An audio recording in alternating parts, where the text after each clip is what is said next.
क्या बना रही है रे? कौन सा वीडियो बना रही है? तेरा बेटा को हम मारे हैं?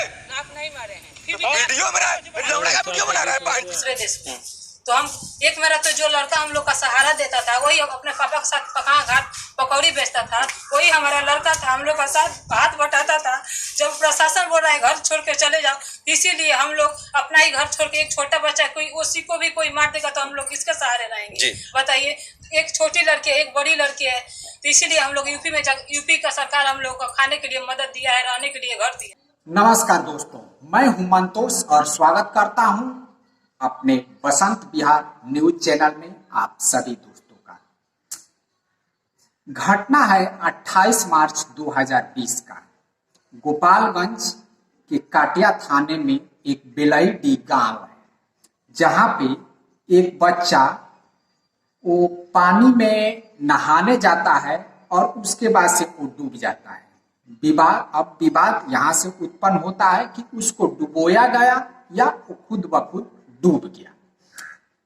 कुछ सोशल मीडिया पे इस तरह के भी खबर चल रहे हैं कि उसे डुबोया गया या फिर इसमें कुछ सांप्रदायिक पेच भी है। हमारे साथ है इस मुद्दे पे बात करने के लिए राम प्रवेश शाह जी। तो चलिए, जैसे जैसे हम वीडियो में आगे बढ़ेंगे वैसे वैसे परत दर परत इस घटना पे हम नजर डालते चलेंगे।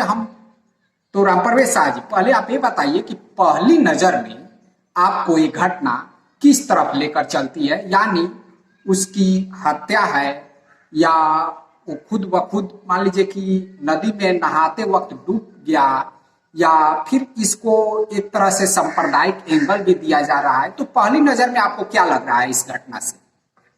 देखिए, पहली नजर में घटना जी, जैसा कि माता पिता का बयान है जी, उनके माता पिता का भी बयान आया हुआ है। हाँ। जिसमें उन लोगों का बयान कुछ विवादित है और कुछ सांप्रदायिक भी है। ठीक है, अब मीडिया कुछ भी कहे जी, अखबार वाले कुछ भी कहे जी, जी, उसके बाद न्यूज चैनल वाले कुछ भी कहे जी जी, इसमें कई सोशल मीडिया पुलिस कुछ भी कहे जी जी। जैसे एक ऑफ इंडिया है जो कि मान लीजिए कि एक पूरी तरीके से वो अपना विचार जो है या सांप्रदायिक का है वो रख रहा है। जो एक लॉलन टॉप है न्यूज चैनल है, वो भी अपना मान लीजिए कि एंगल रख रहा है, और भी जितने प्रकार के न्यूज है उतने एंगल से वो लोग देख रहे हैं, और इसमें पूरी तरीके से जांच की भी प्रक्रिया शुरू है। चलिए, देखिए, सारी बातें एक तरफ जी, और माता पिता का बयान एक तरफ जी, क्योंकि वो लोग खुद पीड़ित हैं जी, उनका 15 साल का बेटा मरा हुआ है। वे लोग जो किसी पर आरोप लगा रहे हैं जी, या कोई डिमांड कर रहे हैं जी, तो जो जांच चल रही है ज्यादा विश्वसनीय और ज्यादा तवज्जो, ज्यादा मायने तो उनका बयान रखता है जी। वो लोग अगर उसे हत्या मान रहे हैं जी, तो उसी एंगल से पुलिस को जांच करना पड़ेगा जी, क्योंकि वो लोग पीड़ित हैं जी। अब भाई मीडिया वाले क्या कह दिए वो क्या मायने रखता है? सबसे बड़ी बात तो वो पीड़ित पक्ष जो है, माता पिता का जो बयान है वो मायने रखता है। माता पिता ने आरोप लगाया है जी, कि भाई मेरे बेटे की हत्या हुई है जी। एक लड़का आता है उस लड़के को, रोहित को बुलाने के लिए जी, कि भाई चलो क्रिकेट खेलने के लिए जी, वो जाता है, और भी बच्चे हैं वो साथ में जाते हैं जी। तो देखिए, माता को इतना ही मालूम है कि भाई ये लड़का आया, एक लड़का आया उसे क्रिकेट खेलने के लिए बुलाने के लिए, ठीक है जी। उसके बाद माँ को भी कुछ भी पता नहीं है, माँ साथ तो नहीं जा रही है जी। उसके बाद शाम तक बच्चा नहीं आता है अपने घर। अगले दिन उस बच्चे का शव नदी में नदी के किनारे मिलता है, किनारे अगर हम माने उसका शव किनारे मिलता है। उसके बाद उसका कपड़ा झाड़ी में छुपाया हुआ मिलता है जी। माँ और पिता दोनों आरोप लगा रहे हैं कि मेरे बेटे की हत्या हुई है जी। तो उसी एंगल से जांच करना पड़ेगा, पुलिस को उसी एंगल से जांच करना पड़ेगा। तो हालांकि पुलिस स्वतंत्र है कि वो विभिन्न एंगल से जांच करे। ऐसा होता है कि परिवार वाले भाई अपना पक्ष रखते हैं और पुलिस हर एक पहलू से जांच करती है। जी जी। तो मान लीजिए कि उनके माता पिता का जो भी बयान है उसी के आधार पर पुलिस इसमें हाई फाई, जैसे कि जो एसपी साहब है वो भी जांच की है। अभी पता चल रहा है कि एडीजी साहब भी उसमें जांच के लिए आए हुए थे।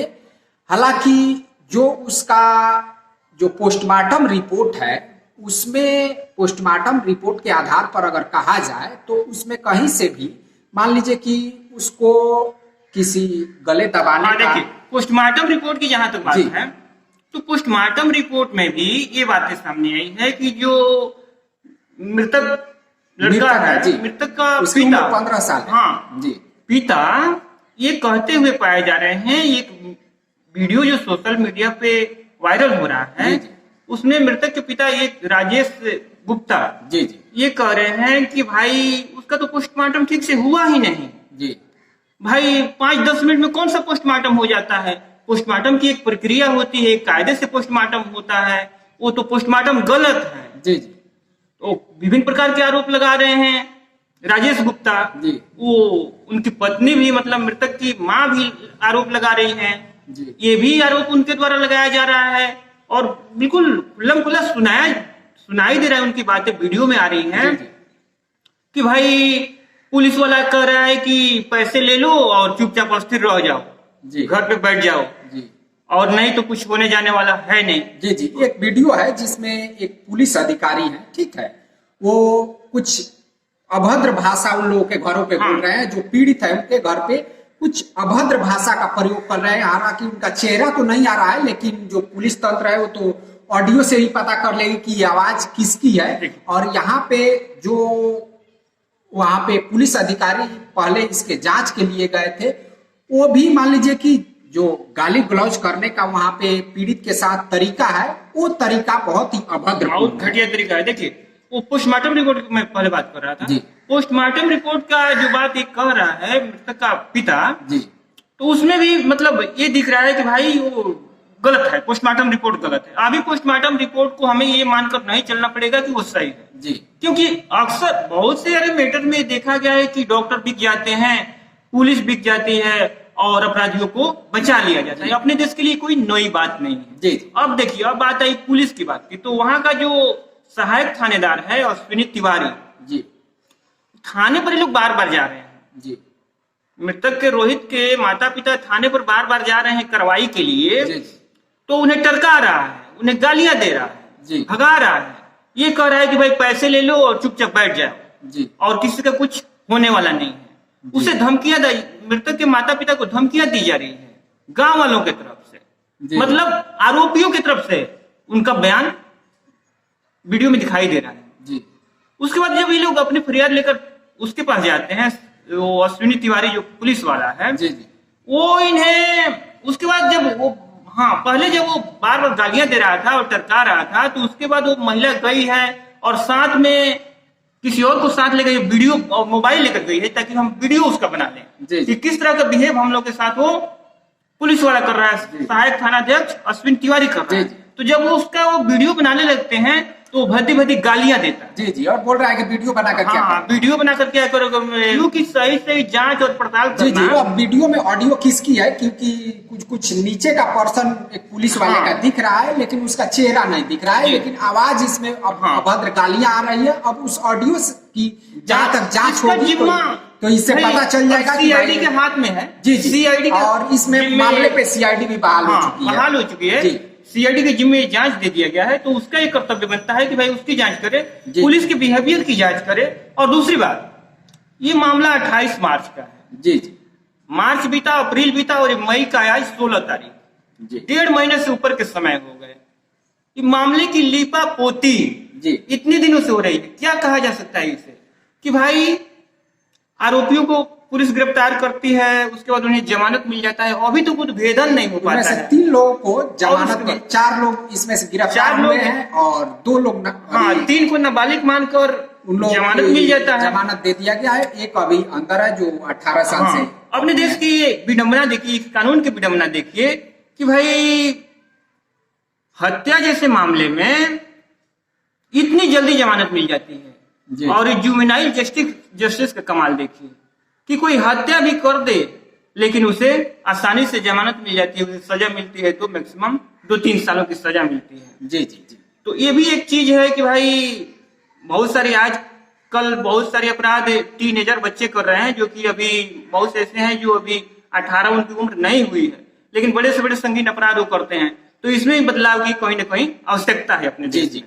देखिए, अभी इस मामले में जो भी ठोस बातें हैं या जो मान लीजिए कि न्यूज हम लोगों के पास आ रहे हैं, हम लोग तो अभी इसकी पुष्टि नहीं करते हैं कि इसमें मोटे तौर पे सांप्रदायिक है या सांप्रदायिक नहीं है, हम इसकी किसी प्रकार की पुष्टि नहीं करते हैं। लेकिन जो न्यूज हम लोगों के पास आ रहे हैं या फिर जो न्यूज अभी सोशल मीडिया पे चल रहे हैं, कुछ सांप्रदायिक रंग देते हुए भी चल रहे हैं और कुछ जनरल रूप से भी चल रहे हैं। देखिए, इसमें 4-5 लड़के शायद नदी में नहाने जाते हैं, वहां पे कुछ देखिए ऐसे मान लीजिए कि लोगों का ऐसा भी कहना है कि वो लोग स्थानीय लोगों का वो लोग नहाने के लिए जाते हैं और उनमें से एक बच्चा डूब जाता है या मान लीजिए कि वो अंदर रह गया होगा, किसी चीज में फंस कर रह गया।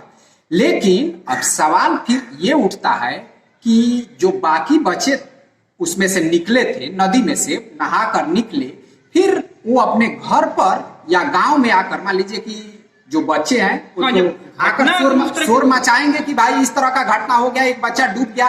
लेकिन वो बच्चे कुछ बतलाते नहीं है, ठीक है, गांव में भी नहीं कह पाते। कपड़े को भी जो है तो छुपा दिया जाता है, कपड़े झाड़ी में मिलता है। जी जी। और सुबह में पता चलता है कि जब उसकी लाश मिलती है तो जो ये घटना है छुप जाने का, इससे सब की सुई ये एक सवाल खड़ा कर देता है, इस सारे मैटर पे एक सवाल खड़ा इशारा कर रही है। जी, ये जो एंगल है कि बच्चों का घर पे आकर हल्ला नहीं करना, बतलाना नहीं, और अगले दिन या हो सकता है कि मान लीजिए कि वो घर पे बताए हो तो घर वाले उन लोगों को साइलेंट कर दिए हो, ऐसा भी हो सकता है जी, वो डर से हो या जैसे भी हो, जिस एंगल से भी हो। अब ये मान लीजिए कि हत्या है या वो खुद मान लीजिए कि पानी में डूब कर मर गया है, इस बात की अभी किसी प्रकार की कोई पुष्टि नहीं हो सकी है। अब जैसे जैसे इसमें जांच का दायरा आगे बढ़ेगा उस तरह से इस पे जो परत दर है परत ये उठता जाएगा। जो भी मामला है ये परत दर परत और जो भी हकीकत है वो सामने आ जाएगा। अब इसमें मोटे तौर पे मेटर क्या है, जो भी मेटर था हम लोग आप लोगों के सामने रख दिए हैं। जो सवाल उठ रहे हैं इसमें वो भी आप लोगों के सामने रख दिए हैं। जो सोशल मीडिया पे तैर रहा है वो भी हम आप लोगों के सामने रख दिए हैं। और कुछ वीडियो जो रोहित है, जो लड़का मृतक है, उसके माता पिता का बयान भी विवादित है, जिसमें से कुछ सांप्रदायिकता भी झलकती है। और जो वहां पे पुलिस अधिकारी है उसका कुछ गाली गलौज भी इस मामले को और उलझा रहा है। जो बच्चा जब रोहित डूब गया और जो बच्चे लौट कर आए वो गांव में कुछ नहीं बोले, जबकि अक्सर बच्चे जब होते हैं तो शोर मचाना शुरू कर देते हैं। ये भी इसमें एक शक पैदा करता है। तो अब ये मैटर आगे चलकर किस करवट बैठता है, हालांकि इस पे हाई प्रोफाइल जांच बैठ चुका है। ये मामला तो 28 मार्च का है, लेकिन अभी फिलहाल मुझे लगता है कि 15 दिनों से ज्यादा हाई फाई मैटर में ये चल रहा है। तो अब आगे देखिए, मृतक के माता पिता जिस तरह ये आरोप लगा रहे हैं कि भाई नहीं उसकी हत्या हुई है, जी जी, प्लस थाना अध्यक्ष के बारे में वो लोग जो बातें कर रहे हैं कि वो गालियां दे रहा था, कह रहे थे कि गांव छोड़कर चले जाए। जब लोग अपनी धमकी की बात बोले कि गांव वाले आरोपियों की तरफ से हम लोग को धमकी दी जा रही है, तो कहता है कि तुम लोग गांव छोड़कर चले जाओ, इतना जान की परवाह है। तो उसके बाद इन लोगों को गालियां दे रहा है, वीडियो बनाने से रोक रहा है, पैसे देकर मैनेज करने की बात कर रहा है। पुलिस की यहाँ पे दुखद रवैया है जो पीड़ित के साथ उन्होंने किया है, जो गाली फजीहत उन्होंने की है।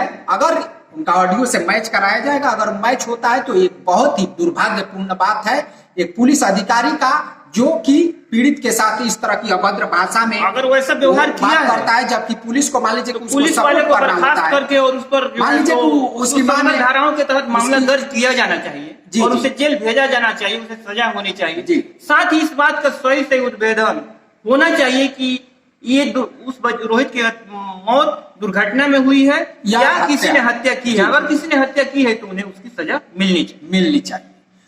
तो चलिए दोस्तों, ये था हमारा वीडियो। इसमें हम किसी तथ्य की पुष्टि नहीं करते हैं, जो भी मान लीजिए कि मीडिया में चल रहा है उसी के आधार पर हमारा ये वक्तव्य था। और इसी के साथ हम अपने वीडियो को यहीं पे समाप्त करते हैं। मिलेंगे अगले वीडियो में अगले टॉपिक के साथ, तब तक के लिए नमस्कार।